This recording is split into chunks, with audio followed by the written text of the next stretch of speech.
maintenant de ce qui se passe côté lyonnais et parler un petit peu des problèmes qui deviennent récurrents. Parce qu'on va faire un petit rappel rapidement de l'histoire lyonnaise euh, avec ce petit graphique. C'est le graphique des résultats de Lyon depuis 2003-2004, donc ça fait quasiment 20 ans maintenant. Donc on voit hein, la grande période lyonnaise. 2003, 2004, bon, ça avait commencé un petit peu avant, les 7 titres d'affilée en tant que champion de France. Et puis après 2007-2008, on constate que Lyon reste toujours dans le top 3 des équipes françaises. Jusqu'en 2011, 2012, ça se passe un peu moins bien. 2013, on revient dans le top 3. 2014, on est cinquième. 2014-2016, seconde position. Voilà, ça va à peu près pas trop mal jusqu'en 2018-2019. Et ensuite, ça commence à devenir difficile. Septième place en 2020. 2021, une année qui s'est plutôt bien passée parce que Lyon finit quatrième, donc pas de Ligue des Champions, mais il y avait un petit peu de mieux. Et puis ensuite, la huitième place l'année dernière. Et cette année, Lyon qui est neuvième. Donc ça commence à... Voilà, on voit qu'il y a... on part de très haut et puis petit à petit, ça s'égrène, ça descend, même s'il y a quelques hauts et quelques bas. Là, on est vraiment sur une phase descendante depuis 3 ans. Et je vais essayer de vous expliquer les raisons de cette phase descendante. Alors, la première chose, il y a quand même un élément qui se passe en 2019 et qui est très important, c'est le départ de ce monsieur. Voilà. Ce monsieur, c'est Bernard Lacombe, qui a été conseiller du président Jean-Michel Aulas, qu'on voit ici en sa compagnie pendant 20 ans. Ça a été le directeur sportif. C'est celui qui avait l'oreille de Jean-Michel Aulas et lorsqu'il lui prodiguait des conseils, eh bien Jean-Michel Aulas écoutait de façon naturelle. Et en gros, ces deux personnes sont quand même les grands artisans de l'épopée lyonnaise au début des années 2000, avec ces belles réussites en Ligue des Champions. Et on se rappelle notamment de cette demi-finale face au PSV Eindhoven. Oui, messieurs les Lyonnais, il y avait pénalty sur Neymar, et Lyon méritait presque d'aller en finale. En tout cas, voilà, c'est ces deux personnes-là qui ont forgé l'Olympique lyonnais pendant toutes ces années. Salut mon Vivi. Et qui ont créé des fondations finalement super solides. Et donc en 2019, en novembre 2019 pour être précis, Bernard Lacombe annonce qu'il va quitter ses fonctions et prendre sa retraite, ce qu'il fait en décembre de l'année suivante. Alors si on regarde un petit peu les résultats, je vous remontre ça.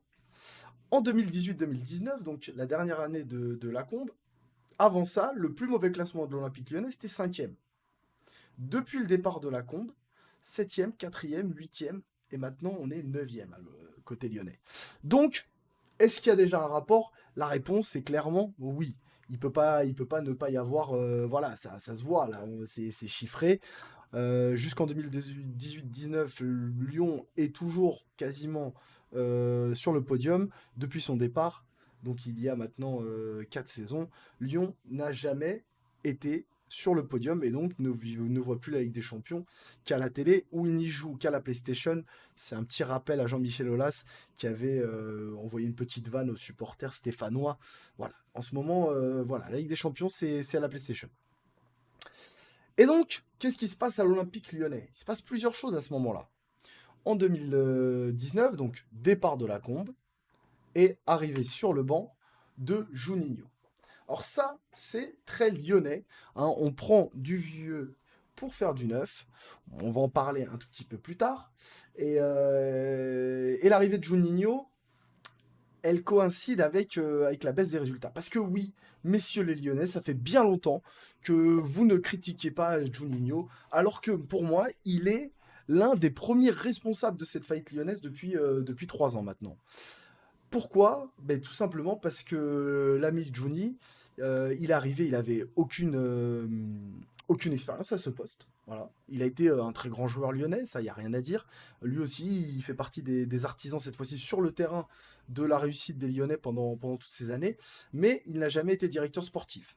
Et Juninho arrive, et qu'est-ce qu'il fait? Donc, on prend un directeur sportif sans expérience, et on cumule, puisqu'on prend un entraîneur brésilien, donc Silvinho, qui était jusqu'à là adjoint de la sélection brésilienne, et on le nomme au poste d'entraîneur de l'Olympique Lyonnais. Bien sûr, ça se passe pas bien. Et, euh, et il est rapidement évincé. Et puis derrière, c'est Peter Bosz, Rudy Garcia, pardon, avec qui ça se passe très mal. D'ailleurs, la relation de Juninho-Garcia, c'est un vrai problème, puisque Juninho critique encore très régulièrement Rudy Garcia. Rudy Garcia s'en va, et c'est finalement Peter Bosz, puis Laurent Blanc, puisque Bosz est éliminé et est aussi évincé de l'Olympique lyonnais. Donc, Juninho, un grand responsable. Pourtant, l'Olympique lyonnais lui a donné les moyens de réussir. On va regarder un petit peu, je vais vous mettre là les transferts. Alors, ça c'était en 2020-2021. On voit quand même que Lyon dépense 50 millions d'euros pour faire venir Lucas Paqueta, Karl Toko Ekambi, Chenko Zakar, bon, bah, Ozkakar, pardon. Bon, lui, il a vraiment quasiment jamais joué à Lyon, tout comme pour Lersbeck qui était un gardien remplaçant. Mais enfin voilà. Donc il y a quand même 50 millions d'euros dépensés par Juninho en 2020-2021. Ça c'est la deuxième saison. Mais vous allez voir, et ça c'est encore plus éloquent avec les chiffres de la première saison de Juninho. Parce que la première saison de Juninho, eh ben, l'Olympique lyonnais lui donne 158 millions d'euros pour investir. C'est une somme énorme pour un club français. Donc qu'est-ce qu'il achète? Il achète Jeffrey Adelaide, Joachim Andersen, Thiago Mendes, Bruno Guimaraes, Tino Kadewere, Youssouf Koné, Jean Lucas. Voilà. Et un petit, je vous le mets là, le petit Camilo, pour 2 millions d'euros. Bon, lui, je vous en parle juste pour vous dire que c'est un joueur qui a été cherché, Juninho, on l'a jamais vu. Donc, avec tout cet argent, il y a quand même de quoi faire. Maintenant, si on regarde les performances de chacun, avec tout ce qui a été dépensé, Jeffrey Adelaide, bon, il a connu une grave blessure, même s'il avait bien commencé depuis, c'est pas grand chose. Joachim Andersen, un flop total, à 24 millions d'euros quand même. Thiago Mendes, pas trop mal, même si ça progresse pas. Salut Singa. Bruno Guimaraes, c'était une belle recrue côté de Juninho. Et franchement, ça, c'était plutôt pas mal parce qu'à ce moment-là, il était en concurrence avec Benfica et l'Atlético Madrid. Il décide de venir à Lyon. Et ça marche pas parce que, selon Juninho, Rudy Garcia a tué le joueur. Je sais pas si c'est Rudy Garcia qui a tué le joueur.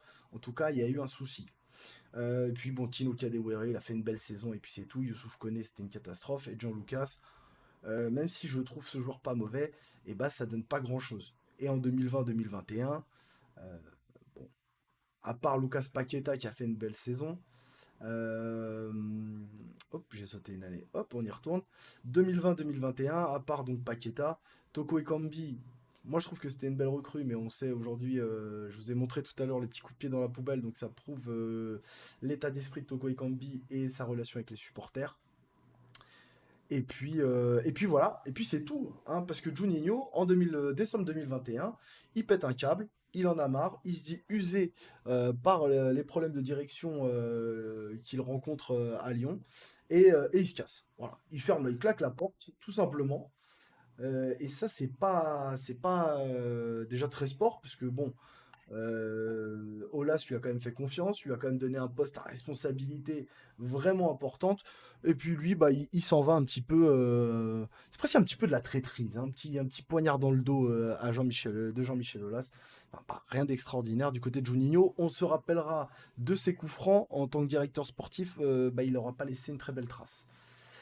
Et donc, on nomme Bruno Chéroux. Bruno Chéroux qui était à ce moment-là directeur technique et qui devient directeur sportif. Voilà. Donc lui, il va s'occuper du sportif de l'Olympique lyonnais. Et Bruno Chéroux, on peut pas dire non plus que ce soit extraordinaire à ce niveau-là. Parce que qu'est-ce qu'il va nous faire? L'ami Bruno, lui, il va pas inventer l'eau chaude, hein. C'est pas le couteau le plus aiguisé du tiroir, on va dire. Parce que il reprend une bonne vieille technique lyonnaise qui est assez simple. De se dire, bon, écoutez, on va reprendre nos anciens là, qui galèrent un peu dans leur club et puis on va les faire venir. Donc voilà, Lacazette, Tolisso, et puis le dernier arrivé en date, Dejan Lovren. Donc, quand on voit ça, bon, bah déjà ça marche pas. Les anciens, on peut pas trop critiquer Lacazette, hein, il est quand même 11 buts, donc c'est plutôt pas mal. Tolisso, c'est pas une réussite. Et puis, bon, bah, Lovren, on va voir ce que ça donne. Il a fait une belle Coupe du Monde avec la Croatie, mais bon, quand même, c'est pas le plus jeune. Et puis, on garde quelques jeunes espoirs. en espérant que ça fonctionne un jour. Bon, pour le moment, c'est pas le cas. Le vrai problème, c'est que bah, tout ça, ça marche pas. Et malgré les changements d'entraîneur, puisque là, Peter Bosz a été viré, c'est l'arrivée de Laurent Blanc, et ça fonctionne pas beaucoup, beaucoup mieux. Du coup, il faut se poser des questions un peu plus, disons, précises. Quel est le problème lyonnais? Parce que, au bout d'un moment, si avec on change de directeur sportif, ça fonctionne pas, bon, on change d'entraîneur, ça fonctionne pas. Si rien ne fonctionne, c'est certainement que, à mon sens, il y a un problème plus profond côté lyonnais. Et ce problème, il a commencé à exister, selon moi, avec la création de ce nouveau stade. Alors c'est un sublime stade. Jean-Michel Aulas donc nous disait, parce que le stade a été lancé en 2012, et il nous a expliqué qu'à partir du moment où Lyon aurait ce stade, et que ce stade sera enfin construit, eh bien l'Olympique lyonnais serait un club bien plus structuré, avec une indépendance financière, puisque ce club appartient à Lyon, à l'Olympique lyonnais, pardon, et non plus à la ville, comme c'était le cas avec Gerland. Et il nous explique finalement que tous les problèmes vont se régler. Donc du coup, entre 2012 et 2016, date de livraison du stade, il y a eu énormément d'investissements pour la construction. Et du coup, au niveau des transferts, c'est vrai que l'Olympique lyonnais n'a pas vraiment investi énormément. Jusqu'à l'arrivée de Juninho. Et en fait, depuis ça, depuis ce moment-là, et depuis qu'on parle du stade à Lyon, et bah finalement, on parle plus beaucoup de football. On est dans un club qui est devenu une vraie entreprise, mais qui est plus vraiment un club de football à proprement parler. En tout cas, c'est pas le sujet numéro un.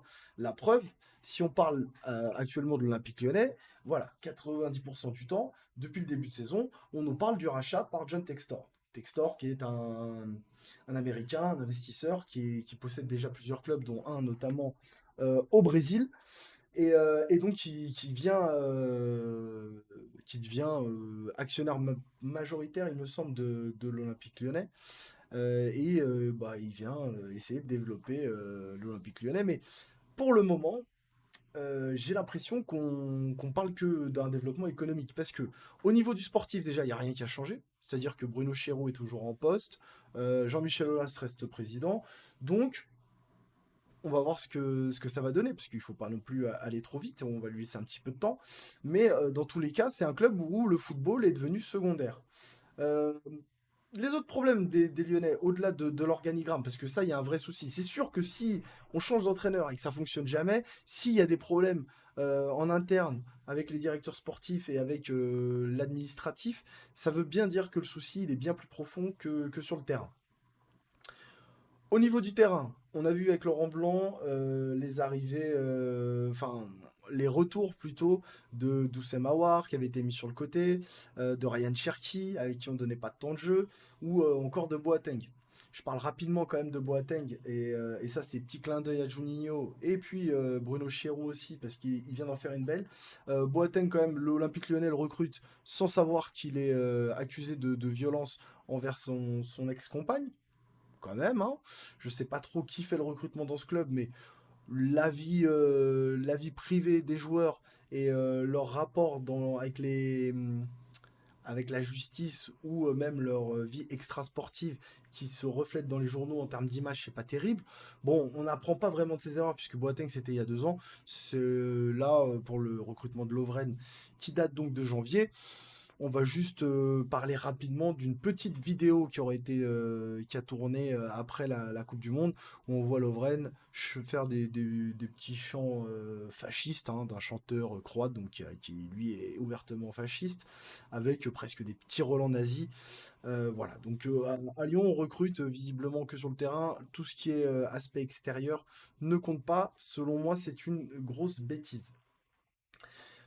Tout ça nous amène à dire que l'Olympique lyonnais, à mon sens, c'est un club historique de la Ligue 1, mais aujourd'hui, il ne fait pas partie des grands clubs de Ligue 1. L'Olympique lyonnais ne fait plus peur. Et si on le compare à d'autres clubs, eh bien, dans la gestion, dans la façon d'évoluer sur le terrain, si on compare tout ça, eh ben, l'Olympique lyonnais aujourd'hui, c'est un club qui est à sa place, c'est-à-dire au ventre mou du championnat. Et il va falloir changer rapidement les choses, revenir à des aspects qui sont primordiaux, c'est-à-dire le terrain et uniquement le terrain, et arrêter de nous parler sans cesse des investissements, des créations, des fonds d'investissement, enfin bref, de tout ce qui est hors terrain et se concentrer sur le football. Et normalement, ça devrait mieux se passer pour l'Olympique lyonnais. Grâce à ça, ma transition est toute faite. Donc je vais juste quand même vous montrer rapidement le classement de la Ligue 1. Hop. Donc on voit hein, les Lyonnais qui sont quand même avec 25 points, très loin du Paris Saint-Germain. Bon, le titre de champion, c'est sûr que c'est oublié. Attendez, je ne l'ai pas mis, voilà. Donc 25 points, très loin du titre de champion, ça, il n'y a pas de doute. Mais plus grave, c'est que l'Olympique lyonnais commence à être loin des places européennes, à 7 points de Lorient, à 9 de Lille, et puis encore plus de Rennes, Monaco et puis Marseille. Donc voilà, la Ligue des Champions, ça ne sera pas encore pour cette année pour les Lyonnais, c'est quasiment déjà terminé. Une autre saison galère, et il va vraiment falloir commencer à faire des choses